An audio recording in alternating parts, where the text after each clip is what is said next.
ತುಮಕೂರು ಜಿಲ್ಲಾ ಕ್ರೀಡಾಂಗಣ ಹೆಸರು ಬದಲಾವಣೆ ಜಟಾಪಟಿ ಜೋರಾಗಿ ನಡೀತಾ ಇದೆ. ಮಹಾತ್ಮ ಗಾಂಧಿ ಸ್ಟೇಡಿಯಂನ ಒಳಾಂಗಣ ಕ್ರೀಡಾಂಗಣಕ್ಕೆ ಪರಮೇಶ್ವರ್ ಅವರ ಹೆಸರಿಟ್ಟಿರೋದಕ್ಕೆ ಬಿಜೆಪಿ ತೀವ್ರ ಆಕ್ಷೇಪವನ್ನು ವ್ಯಕ್ತಪಡಿಸಿ ಸುದ್ದಿಗೋಷ್ಠಿ ನಡೆಸಿದಂತಹ ಬಿಜೆಪಿ ಶಾಸಕ ಜ್ಯೋತಿ ಗಣೇಶ್ ರಾಜಕೀಯವಾಗಿ ಉನ್ನತ ಹುದ್ದೆಗೆ ಹೋಗುವ ಸಂದರ್ಭದಲ್ಲಿ ಪರಮೇಶ್ವರ್ಗೆ ಈ ವಿವಾದ ಬೇಕಾ ಅಂತ ಪ್ರಶ್ನೆ ಮಾಡಿದರು.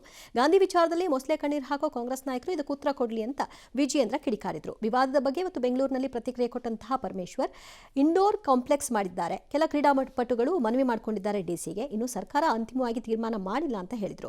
ಪರಮೇಶ್ವರ್ ಪರ ಡಿಎಸ್ಎಸ್ ಸಂಘಟನೆ ಬ್ಯಾಟಿಂಗ್ ಮಾಡಿದೆ, ಸುಳ್ಳು ಹೇಳಿ ಬಿಜೆಪಿ ನಾಯಕರು ಪ್ರತಿಭಟನೆ ಮಾಡಿದ್ದಾರೆ ಅಂತ ಆರೋಪಿಸಿ ಅವರು ಪ್ರತಿಭಟನೆ ಮಾಡಿದರು. ಆಲ್ ರೈಟ್, ಈಗ ಡಾಕ್ಟರ್ ಪರಮೇಶ್ವರ್ ಏನು ಹಂಗೆ ಅಂತಿದ್ದಾರೆ ಇರ್ಬೋದು. ದೊಡ್ಡ ಸ್ಟೇಡಿಯಂ ಒಂದು ಭಾಗದಲ್ಲೇ ನಾವು ಮಾಡಿದ್ದಾರೆ, ಅದು ನನ್ನ ಹೆಸರೇನು ಅಂತಾನೆ. ಅದಕ್ಕೂ ಯಾಕೆ ಬೇಕ್ರಿ ನಿಮ್ಮ ಹೆಸರು? ಕ್ರೀಡಾಪಟುಗಳು ಕೇಳ್ತಿರೋದು ಅನ್ಸುತ್ತೆ. ಯಾರು 1000 ಕೇಳ್ತಾರೆ. ಹಂಗಾರೆ ಈಗ ನರೇಂದ್ರ ಮೋದಿ ಸ್ಟೇಡಿಯಂಗೆ ಹೆಸರಿಟ್ಟಾಗೇನು ಮೋದಿ ಹೋಗಿ ಕೇಳಿದ್ರ ಫೋನ್ ಮಾಡಿ ನನ್ನ ಹೆಸರಿಡು ಅಂತ? ಆಮೇಲೆ ಪರಮೇಶ್ವರೇ ಹೇಳ್ದಂಗೆ ನಾನು ಈಗಲೂ ಡಾಕ್ಟ್ರಿಗೆ ಹೇಳೋದಿದೆ, ನಿಮ್ಮ ಕ್ಷೇತ್ರದಲ್ಲಿ ಒಂದು ಒಳ್ಳೆ ಸ್ಟೇಡಿಯಂ ಕಟ್ಟಿಸಿ ನಿಮ್ಮ ಹೆಸರಿಡಿಸಿ. ನಾನು ತಪ್ಪು ಅಂತ ಹೇಳಲ್ಲ, ಬೇಕಾದ್ರೆ ಇಟ್ಕೊಳ್ಳಿ, ಬೇಡ ಅಂದವ್ರು ಯಾರು. ನನಗೆ ಇದರಲ್ಲಿ ಒಂದು ಸ್ವಲ್ಪ ಪ್ರಾಬ್ಲಮ್ ಇದೆ ಡಾಕ್ಟ್ರೇ, ಬೇಡ ಅನಿಸತ್ತೆ. ಯಾಕೋ ಏನು ಸರ್ ಇದು ಹೆಸರು ಯಾಕೆ ಹೇಳಿ? ಯಾಕೆ? ಒಂದು ಕೇಂದ್ರದ ದುಡ್ಡು, ಆ ದುಡ್ಡಲ್ಲಿ ಇಟ್ಸ್ಕೋಬಾರ್ದಪ್ಪ, ಅವ್ರು ಕೊಟ್ಟಿದ್ದು ಇಟ್ಕೋಬಾರ್ದಪ್ಪ. ಒಂದು ವೇಳೆ ಇಟ್ಕೊಳ್ಳೋಣ ಅಂತಿದ್ರೆ ಶೆಡ್ಗೆ ಬೇಡ ಅಂತ. ನಾನು ಲೆವೆಲ್ ಏನು, ನಿಮ್ಮ ಲೆವೆಲ್ ಏನು? ಪರಮೇಶ್ವರ ಶೆಡ್ ಅಂತಾರೆ, ಆಮೇಲೆ ನಾಳೆ ಬೇಡ ಅಂತ ನನ್ನ ವಾದಪ್ಪ. ಇಷ್ಟಪ್ಪ ಇಲ್ಲ, ನಾನು ಶೆಡ್ಗೆ ಇಟ್ಕೊತೀನಿ ಅಂತಂದರೆ ಇಟ್ಕೊಳ್ಳಿ ಶೆಡ್ ಆಗಿ, ನಾವೇನು ಮಾಡೋಕ್ಕಾಗತ್ತೆ? ನಾವೇನು ಮಾಡೋಕ್ಕಾಗಲ್ಲ, ನಿಮ್ಮ ಇಷ್ಟ. ಎಸ್, ರಾಜ್ಯದಲ್ಲಿ ಕೋಗಿಲು ಗಲಾಟೆ. ಈಗೇನು ವರದಿ ಕೊಟ್ಟಿದ್ದಾರಂತೆ ಜಿಲ್ಲಾಧಿಕಾರಿಗಳು, 26 ಜನಕ್ಕೆ ಗೃಹ ಭಾಗ್ಯ ಅಂತ. 26 ಅಲ್ಲ, ಇಬ್ಬರಿಗೂ ಕೊಡಬಾರ್ದು ಅಂತಂದರೆ 26 ಅಂತೆ. ತಲೆನಲ್ಲಿ ಏನು ಇಟ್ಕೊಂಡು ಕೆಲಸ ಮಾಡ್ತಿದ್ರಿ ಎಲ್ಲರೂ? ಸಗಣಿನಾದ್ರೂ ಬೆಟರ್ ಆಗಿತ್ತು, ಅನ್ನೋದು ಬೆರಣೆ ಆಗ್ತಿತ್ತು. ಕೊಡ್ಲೇಬೇಕಂತ ಫಿಕ್ಸ್ ಹೇಳಿದ್ರು ಕೇಳೋಕ್ಕೆ ಯೋಗ್ಯತೆಗೆ ನಿಮ್ಮ ತಾತನ ಮನೆದ ಹೇಳಿದ್ರು ಕೇಳಲ್ಲ. ಕೊಡೋರು ಕೊಡಿ, ಇದರಿಂದ ಕೊಡಬೇಡಿ ಅಂತಂದರೆ ನಾವು ಮಾಡೋದು ಅಂತಾರೆ.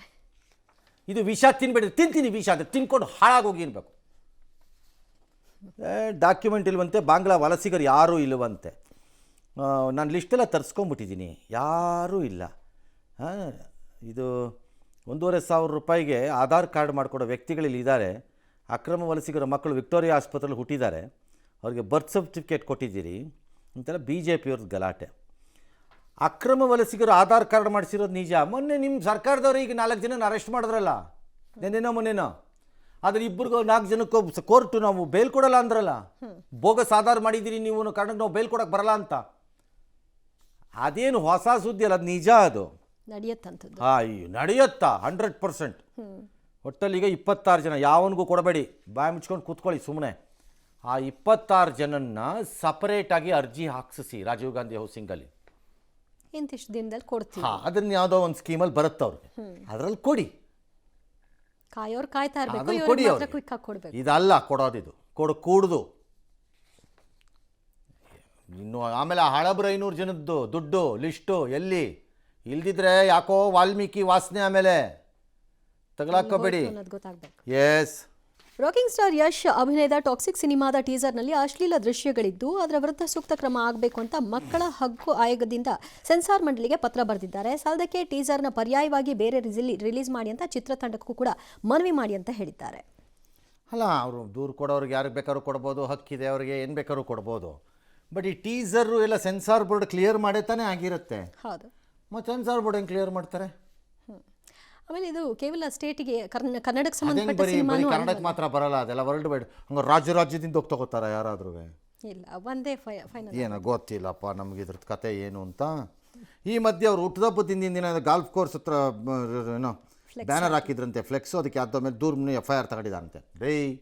ಪೊಲೀಸ್ನವ್ರಿಗೆ ನಿಮಗೆ ಬುರುಡೆಗಳಿಗೆ ಸರಿಯಾಗಿ ಕೆಲಸವಿಲ್ಲ, ಕಾರ್ಯವಿಲ್ಲ, ಕಳೆಕ ಬೀಜ ತಿಂತಾ ಇರ್ತೀರಿ ಅನ್ಸುತ್ತೆ.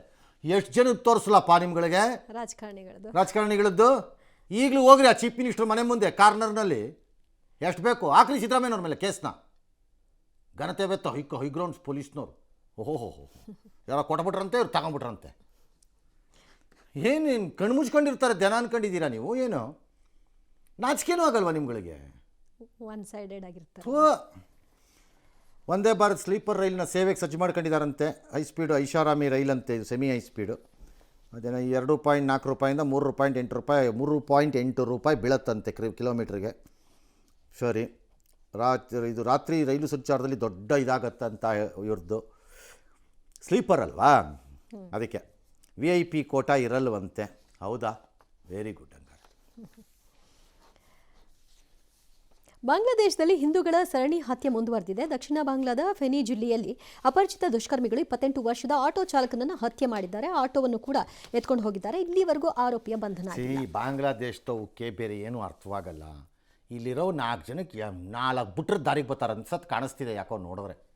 ಇಲ್ಲಿ ಬಿಸಿ ಮುಟ್ಟಿಸ್ಬೇಕು. ಮುಟ್ಟಿಸ್ಬೇಕು ಬಿಸಿನ, ಇಲ್ದ್ರೆ ಬರಲ್ಲ ದಾರಿಗೆ. ಎಸ್.